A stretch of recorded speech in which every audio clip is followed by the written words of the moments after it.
नमस्कार, स्वागत है आप सभी का। आज का हमारा विषय है राम की शक्ति पूजा।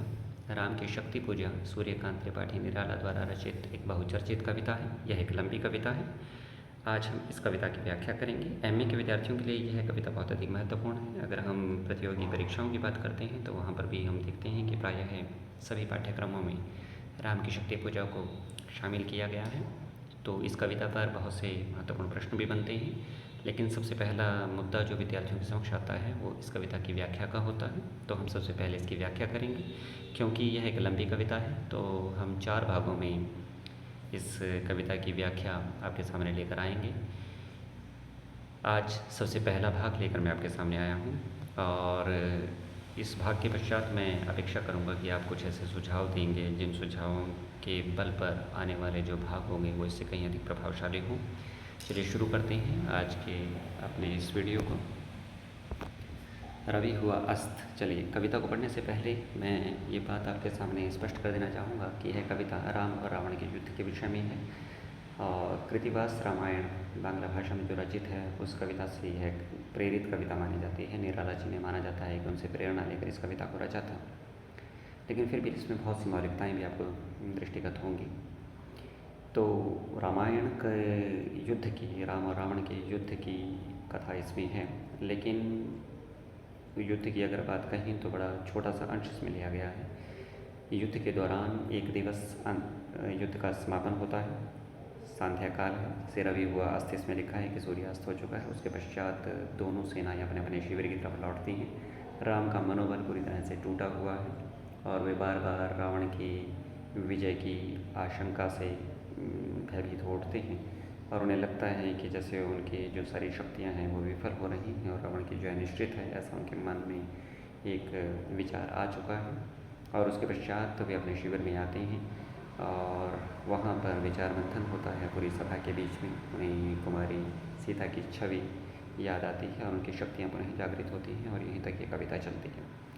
तो इस कथा का जो पूरा अगर हम कहें कि विस्तार है, केवल युद्ध के एक दिवस युद्ध के बाद से लेकर युद्ध आरंभ होने से पूर्व तक है, अर्थात युद्ध की शुरुआत भी दूसरे दिन नहीं होती।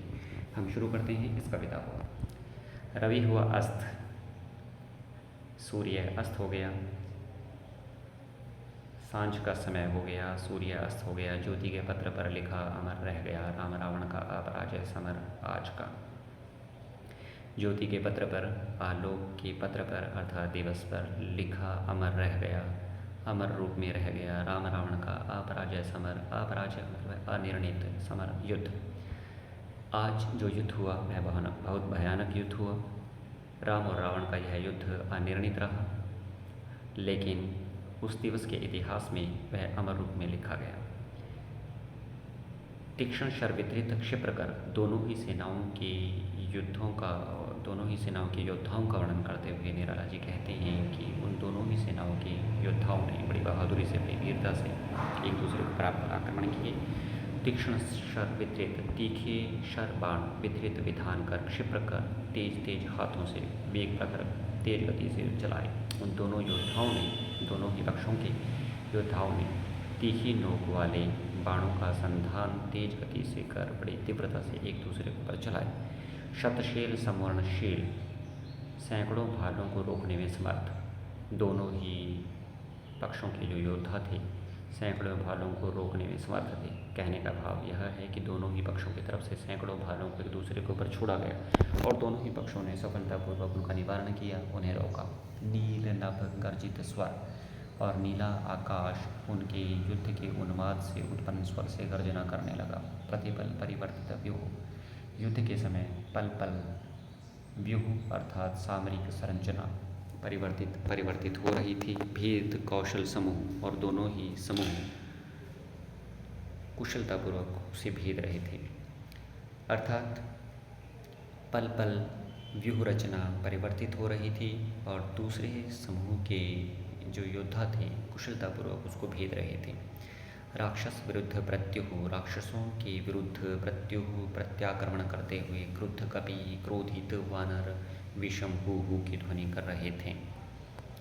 विच्छुरित वहनी, आग बिखेरते हुए राजीव नयन अर्थात श्री राम हत लक्ष्य बाण, लक्ष्य से मरे हुए, भटके हुए, हतभ्रष्ट, चूक गए बाण, अर्थात राजीव नयन श्री राम विच्छुरित वाणी क्रोध से अग्नि की लपटें बिखेरते हुए अपने बाणों को चूकते हुए देख रहे थे। लोहित लोचन रावण, क्रोध से जिनकी आंखें लाल हो गई हैं, क्रोध से लाल आंखों वाले रावण, मदमोचन उनके अहंकार को नष्ट कर देने वाले, महियान यान जिनकी मही है अर्थात पृथ्वी जिनका यान है श्री राम।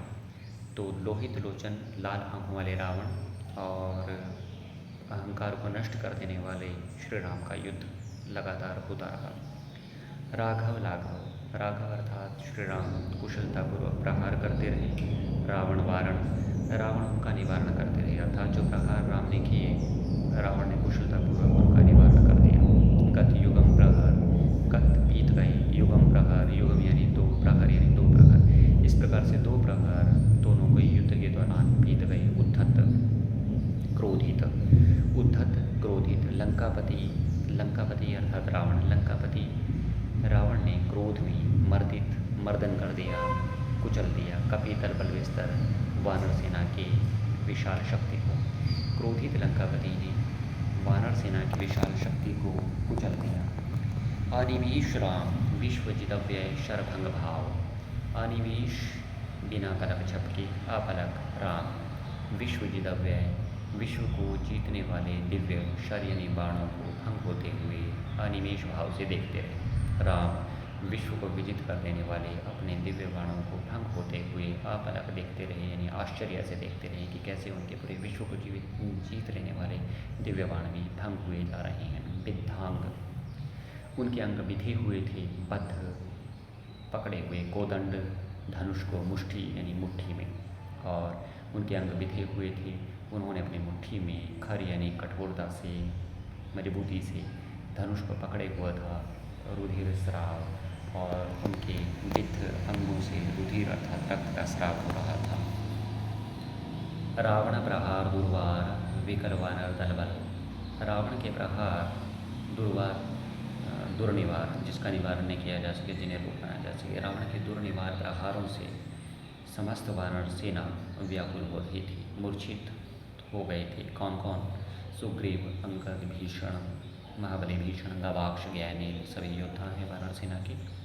सुग्रीव, अंगद, महाबली भीषण, गवाक्ष, ज्ञानेल आदि वानर सेना के जो महान योद्धा थे वो मूर्छित हो गए थे, वारित रोक दिए गए थे। सौमित्र, सुमित्रा के पुत्र, लक्ष्मण, भल्लपति, भालुओं के स्वामी, जाम्बवंत या जाम्बवान, अगणित मल और असंख्य योद्धा रोध यानी के अवरोध को, यहाँ तक कि सुमित्रा के पुत्र लक्ष्मण, भालुओं के स्वामी, जाम्बवान और असंख्य योद्धाओं के द्वारा किए गए अवरोध को भी रोक दिया गया अर्थात समाप्त कर दिया गया। गर्जित, गर्जना करते हुए, प्रलयावधि, प्रलयंकारी समुद्र की भांति क्षुब्ध क्रोधित होकर हनुमत यानी हनुमान, केवल प्रबोध, केवल हनुमान ही प्रलयंकारी समुद्र की भांति गर्जना करते हुए प्रबोध अर्थात चेतना की अवस्था में थे। उदगीरिता वहनी, भीम पर्वत, विशालकाय पर्वत से अग्नि निकलते हुए अर्थात ज्वालामुखी पर्वत से विशाल ज्वालामुखी पर्वत की भांति अग्नि निकालते हुए कवि अर्थात हनुमान चतुप्रहर 4 प्रहर तक जानकी भीरु उर आशा भर, जानकी के लिए चिंतित उर यानी हृदय में आशा भर रहे थे। रावण संबर, रावण से युद्ध करते हुए केवल हनुमान जी तीसरी, चौथी और पाँचवीं पंक्ति, तीसरी, चौथी, पाँचवीं, इनफैक्ट चौथी, पाँचवीं और छठी पंक्ति को एक बार फिर से देखते हैं कि उस अवस्था में केवल हनुमान जी ही चेतना की अवस्था में थे और प्रलयंकारी समुद्र की भांति गर्जना करते हुए विशाल ज्वालामुखी पर्वत की भांति अग्नि को छोड़ते हुए वे रावण से 4 प्रहर तक युद्ध करते रहे और इस प्रकार से जानकी के लिए चिंतित हृदय अर्थात श्री राम के हृदय में आशा का संचार करते रहे। लौटे युगदल, राक्षस पददल, पृथ्वी टलमल, शाम का समय हो गया, संध्या का समय हुआ, उस दिवस का युद्ध समाप्त हो गया। दोनों ही दल अपने अपने शिविर की ओर लौटने लगे। राक्षसों के पद के तलों में पृथ्वी टलमल टलमल कर रही थी अर्थात डगमगा रही थी, डोल रही थी। बिंध महाउल्लास से बार बार आकाश विकल और उनके महाउल्लास से बिंद कर बिंद कर आकाश बार बार व्याकुल हो रहा था। दूसरी तरफ वानर वाहिनी, वानर सेना खिन्न, बुरी तरह से उदास थी। लख देख कर निजपति चरण चिन्ह, अपने स्वामी के चरणों के चिन्ह को देख कर चल रही शिविर की ओर।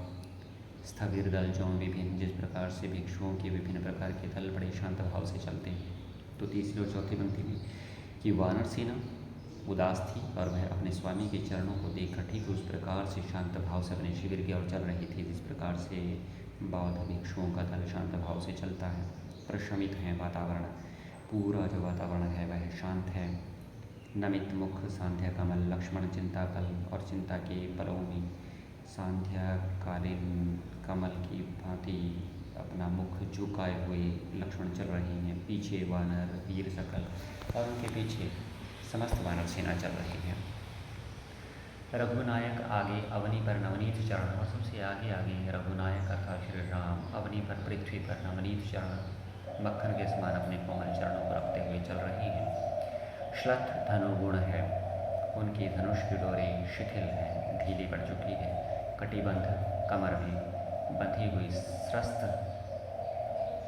सरक गई। तुणीर धरण जिसमें तुणीर रखे जाते हैं, बाण रखे जाते हैं अर्थात तरकस, उनकी धनुष की डोरी ढीली पड़ चुकी है। कमर में बंधा हुआ तरकस भी सरक कर खिसक कर नीचे आ गया है। दृढ़ जटा मुकुट हो विपर्यस्त, और दृढ़ जटाओं से बंधा हुआ मुकुट भी विपर्यस्त अर्थात अस्त व्यस्त हो गया है। प्रति लट से खुल और उनके प्रति लट खुल चुकी है।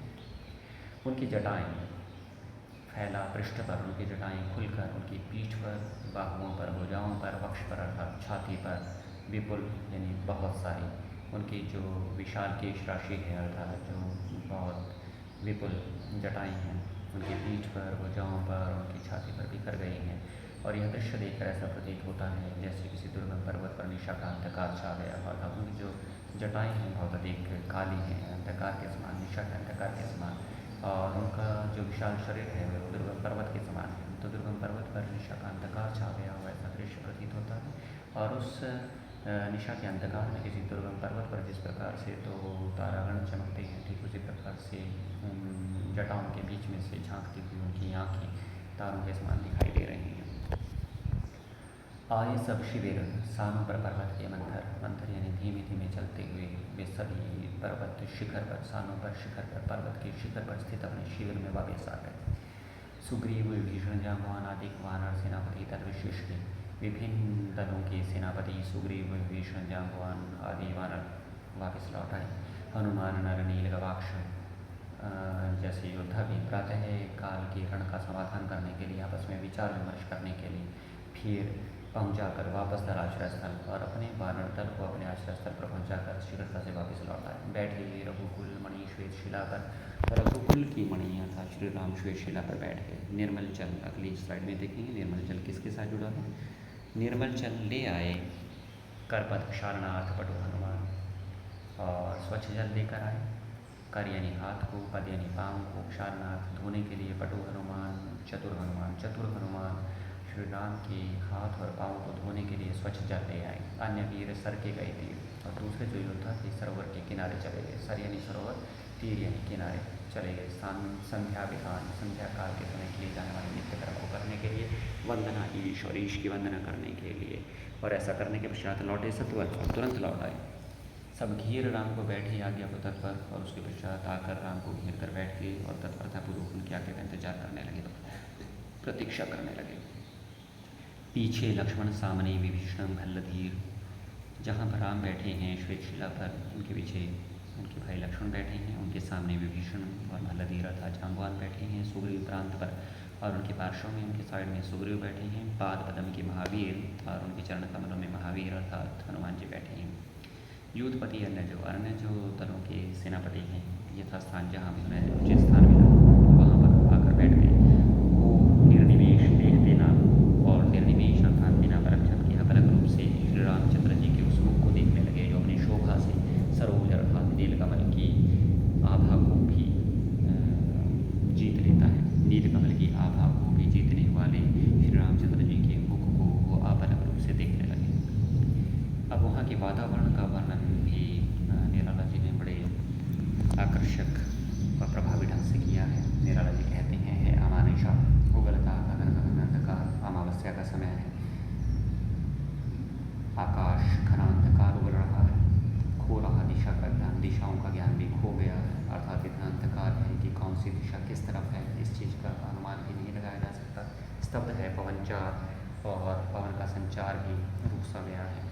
अप्रतिहत गरज रहा पीछे अवधि विशाल, जिस पर्वत के शिखर पर उनका शिविर है, जहाँ पर यह सभा चल रही है, उसके पीछे एक विशाल सागर है जो अप्रतिहत अर्थात बिना रुके निर्बाध रूप से गरज रहा है। भूधर जो ध्यान मग्न, पूरा जो भूधर अर्थात जो पर्वत है वह ध्यान में लीन दिखाई देता है जैसे, और केवल जलती निशान यानी भूधर की भांति दिखाई देता है, केवल जलती निशान, और प्रकाश का एकमात्र साधन वहाँ पर जलते हुए मिसाल है, अर्थात इसके अतिरिक्त प्रकाश का अन्य कोई चिन्ह वहाँ पर नहीं है। स्थिर राघवेंद्र को हिला रहा और फिर संशय, सदैव स्थिर रहने वाले राघवेंद्र अर्थात श्री राम को बार बार संशय हिला रहा है। रह उड़ता जगदीवन में रावण जय है, और उनके मन में बार बार रावण की विजय का भय उठ रहा है। जो नहीं हुआ आज तक हृदय रिपुदम में श्रांत, वह हृदय जो आज तक शत्रु से दमित अर्थात पराजित, श्रांत यानी थकित, जो आज तक किसी भी शत्रु से पराजित या थकित नहीं हुआ, एक भी अयुत लक्ष्य में रहा दुराक्रांत। अयुत 10,000 लक्ष्य लाखों, जो 10,000 या लाखों योद्धाओं के बीच भी सदैव दुराक्रांत अर्थात अपराजित रहा हो, वह हृदय आज रावण की जय भय से विचलित हो रहा है। कल लड़ने को हो रहा विकल वह बार बार, और कल की लड़ाई के विषय में सोच कर वह बार बार व्याकुल हो रहा है। असमर्थ मान का मन उद्यत हो हार और बार बार उनका मन लड़ने के लिए तैयार होकर अपनी हार को स्वीकार कर रहा है और अपनी जीत असमर्थ मान रहा है। ऐसे क्षण अंधकार घन में जैसे विद्युत जागी पृथ्वी तनया कुमारी का छवि अच्युत अर्थात श्री राम के। ऐसे समय में जब वो पूरी तरह से मनोबल खो चुके हैं, ऐसी अवस्था में उस गहन अंधकार में जिस प्रकार से घने बादलों में अचानक बिजली चमकती है, ठीक उसी प्रकार से अच्युत अर्थात श्री राम के हृदय के घने अंधकार में पृथ्वी तनय पृथ्वी की पुत्री अर्थात सीता की कुमारी सीता की छवि उभर आई। ऐसे समय में श्री राम के घने अंधकार युक्त मन में कुमारी सीता की छवि उभर आई। देखते हुए निष्पलक और उन्हें निष्पलक देखते हुए उन्हें याद आया उपवन याद आया, विदेही का अर्थात राजा जनक का वह उपवन याद आया। प्रथम स्नेह का लता अंतराल में रखा, जहाँ पर प्रथम बार उन्होंने स्नेहपूर्वक लताओं के अंतराल में अर्थात लताओं के बीच झुरमुट में एक दूसरे से मिलन किया था। नयनों से गोपन प्रिय संभाषण, और जब उनकी आँखों से गुप्त प्रिय संभाषण हुआ था अर्थात उनकी आँखों ने गुप्त रूप से एक दूसरे से प्रिय संभाषण किया था। पलकों का नव पलकों पर प्रथम उत्थान पतन, जहाँ पर एक दूसरे की पलकें एक दूसरे को देखकर पहली बार झपकी थी और उन्होंने पलकों के माध्यम से एक दूसरे के समक्ष अपने प्रेम को स्वीकारोक्ति की थी। कांपते हुए किसले, और उस वाटिका के दृश्य का वर्णन करते हुए निरंतर कहते हैं कि श्री राम को याद आने लगा कि वहाँ पर कलियाँ काँप रही हैं, पराग समुद्र यानी समूह झर रहा है, गाते हुए पक्षी नवजीवन का परिचय कर रहे हैं। तरु मलय चंदन के वृक्ष वलय यानी घेरा है, अर्थात जहाँ पर वो खड़े हैं उनके चारों तरफ चंदन के वृक्ष हैं। ज्योति ही प्रभात स्वर्गीय, और स्वर्गीय प्रातःकालीन ज्योति का प्रभात यानी झरना, प्रातःकालीन ज्योति एक झरने के प्रति बह रही है। ज्ञात छवि प्रथम छवि है, और श्री रामचंद्र जी को है अनुपम छवि दिखाई दी।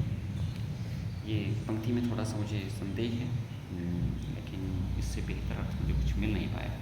ज्ञात छवि प्रथम छवि है, और उन्हें वह सर्वाधिक प्रिय और अतुलनीय सुंदरी अर्थात परम सुंदरी की छवि वहाँ पर दिखाई दी। जानकी नयन कमनीय, और जानकी अर्थात सीता के कमनीय नयन जब उन्होंने देखे, प्रथम कंपन उनके हृदय में प्रथम बार एक कंपन हुई और तुरीय अवस्था, और वो तुरीय अवस्था में पहुँच गया था। ज्ञान की एक ऐसी अवस्था जहाँ पर इंसान अपनी सुध-बुध को बैठता है। सिहरा तन, कुमारी सीता की इस छवि को देखकर उनके तन में एक सिहरन सी उठी। क्षण भर भूला मन, क्षण भर के लिए उनका मन सब कुछ भूल गया, अपनी मनोबल को भी भूल गया। लहरा समस्त, और उनके समस्त शरीर में एक लहर से उत्पन्न हुई। हर धनुर्भंग को, हरि के धनुष को भंग करने के लिए अर्थात भगवान शिव के धनुष को भंग करने के पुनर्वार एक बार फिर जो उठा आस्त, जैसे एक बार फिर से उनका हाथ उठ पड़ा। फूटी स्मृति सीता ध्यान लीन राम के अधर, सीता ध्यान लीन राम के अधर। ध्यान में लीन श्री राम की अधरों पर सीता की यह छवि उभरते ही फूटी स्मृति एक हल्की सी मुस्कान उभर आई। सीता की छवि को देखकर राम के अधरों पर एक हल्की सी मुस्कान उभर आई। फिर विश्व विजय भावना हृदय में आई भर और उसके पश्चात अचानक ही उनके मन में पूरे विश्व को विजित विजय कर लेने की भावना उभर आई। वे आए याद दिव्य शर, उन्हें अपने दिव्य बाण याद आए, अगणित मंत्रभूत, अगणित असंख्य मंत्रभूत दिव्य मंत्रों से पवित्र किए हुए, और उन्हें दिव्य मंत्रों से पवित्र किए गए अपने असंख्य दिव्य बाणों की स्मृति हो आई। फड़का पर नभ को उड़े सकल जो देवदूत, और वो दिव्य बाण, मंत्रभूत दिव्य बाण इस प्रकार से परों को फड़का कर आकाश में उड़ने लगे जैसे कोई देवदूत उड़ने लगते हैं। देखते राम और राम को दिखाई दिया जल रहे शलभ जो रजनीचर, ताड़का सुबाहु विराट शिरस्त्र दूषण खर, ताड़का सुबाहु विराट शिरस्त्र त्रिशिरा दूषण खर जैसे जो रजनीचर हैं वो उन दिव्य बाणों की अग्नि में शलभ की भांति जलने लगे। रजनीचर राक्षस और शलभ यानी पतंगे की भांति जलते हुए उन्हें दिखाई देने लगे। फिर देखी भीमा मूर्ति, फिर एक नाटकीय मोड़ आया और राम को अचानक वह भयानक मूर्ति दिखाई दी जो उन्होंने आचरण में देखी थी, आच्छादित किए हुए समग्र नभ को, जो अपने सामने समग्र आकाश को ढके हुए थी, आच्छादित किए हुए थी। ज्योतिर्मय अस्त्र सकल बुझ बुझ कर हुए क्षीण, और उस मूर्ति को देखते ही जितने भी ज्योतिर्मय अस्त्र शस्त्र थे, आलोकित अस्त्र शस्त्र थे, वो सभी बुझ कर क्षीण हो गए। पा महानिलय, महानिलय एक बड़ा आसरा, एक विशाल आसरा, एक परम स्थल, उस तल में क्षण में लिए हुए, और ऐसा लगा कि जैसे सभी अस्त्र शस्त्र उसमें अपना विशाल घर मानकर उसमें ही लीन हो गए। लख शंकाकुल हो गए अतुल भर शेष नयन, यह सब देख कर शंका से व्याकुल हो गए अतुल भर के स्वामी शेष शयन, शेष नाग पर शयन करने वाले, शेष नाग पर शयन करने वाले विष्णु के अवतार अर्थात श्री राम अतुल बल के स्वामी यह दृश्य देखकर शंकाकुल हो गए। खिंच गए भृगु में सीता के राम में नयन, और इसके पश्चात में फिर चिंता से व्याकुल हो गए और उनकी आंखों में सीता के राम में नयन घर कर गए, अर्थात वह सीता जिनकी आंखों में हमेशा राम रहते हैं उनकी छवि उनके हृदय में एक बार फिर से आ गई और वो उनकी चिंता में व्याकुल हो गए। फिर सुना हंस रहा अट्ठहास रावण खलखल, और उन्हें अचानक सुनाई दिया कि रावण खलखल की अट्ठहास करते हुए हंस रहा है। भावित नयनों से सजल गिरे तो मुक्ता नयन, और उनके भावुक नयनों से अश्रु के रूप में दो मोती टपक गए। बैठे मारुति देखते राम चरणावृंद, और उनके चरणों में मारुति अर्थात हनुमान जी बैठे हैं और श्री राम के कमल के समान चरणों को देख रहे हैं। युग अस्थि नास्ति के एक रूप, उनके लिए ये दोनों जो पाँव हैं, दोनों जो चरण हैं, भक्ति के ईश्वर के अस्तित्ववादी और नास्तित्ववादी रूप के समन्वित रूप हैं। गुणगण अनिंद वह गुणों के समूह हैं, और अनिंद अर्थात प्रशंसनीय हैं, निंदा की योग्य न होना, अर्थात उनके जो चरण हैं गुणों के समूह हैं और अत्यंत प्रशंसनीय हैं। अस्तित्ववादी और अनिस्तित्ववादी ईश्वर के स्वरूप के समन्वित रूप हैं, और हनुमान जी साधना मध्य में भी साम्य और समता भाव से साधना के मध्य में तल्लीन है, अर्थात साम्य भाव से तल्लीन कर रहे हैं। वाम कर दक्षिण पद, उनका जो बायां हाथ है दक्षिण पद दाएं पाँव पर है, श्री राम के दाएं पाँव पर है दक्षिण कर, और दाहिना जो हाथ है उस पर श्री राम का बायां चरण रखा हुआ है। और इस प्रकार से कपिवर अर्थात कपियों में श्रेष्ठ, वानरों में श्रेष्ठ अर्थात हनुमान जी अत्यंत गदगद हैं, आह्लादित हैं, प्रसन्न हैं। पा सत्य, पाकर सत्य स्वरूप, सच्चिदानंद रूप, सत्य चित्त और आनंद के रूप को पाकर, विश्राम धाम जो मुक्ति का धाम है उन्हें पाकर कपिवर अर्थात हनुमान जी अत्यंत आनंदित व आह्लादित हो रहे हैं। तो हनुमान जी जपते सभक्ति, भक्ति पूर्वक जप रहे हैं, अजपा भक्ति, अजपा जाप कर रहे हैं, अर्थात मुख से किसी प्रकार की कोई ध्वनि नहीं आ रही, लेकिन भक्ति पूर्वक हनुमान जी उनके चरणों में बैठे हुए अजपा जाप कर रहे हैं। विभक्त हो राम नाम, और राम के नाम का जाप कर रहे हैं, विभक्त हो अर्थात द्वैत भाव से। तो द्वैतामूलक भक्ति में साधक और साध्य अर्थात ईश्वर को अलग अलग माना गया है।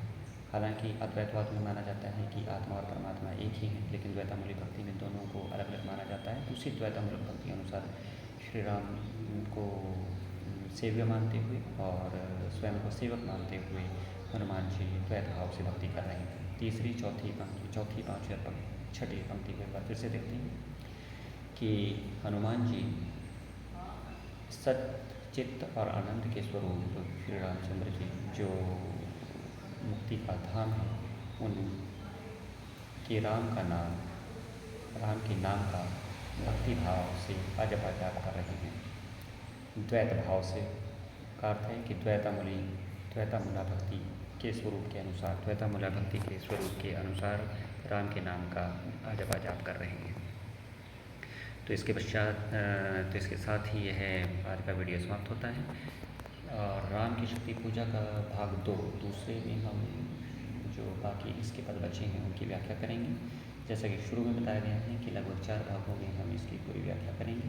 अगर आपको इसमें कुछ अच्छा लगा तो उसके लिए आप हमें बताएंगे, और अगर कुछ त्रुटि नज़र आती है आपको तो उसके विषय में भी हमें अवगत कराएंगे, ताकि आने वाले समय में उसमें सुधार किया जा सके और इस वीडियो को और अधिक प्रभावी बनाया जा सके। धन्यवाद।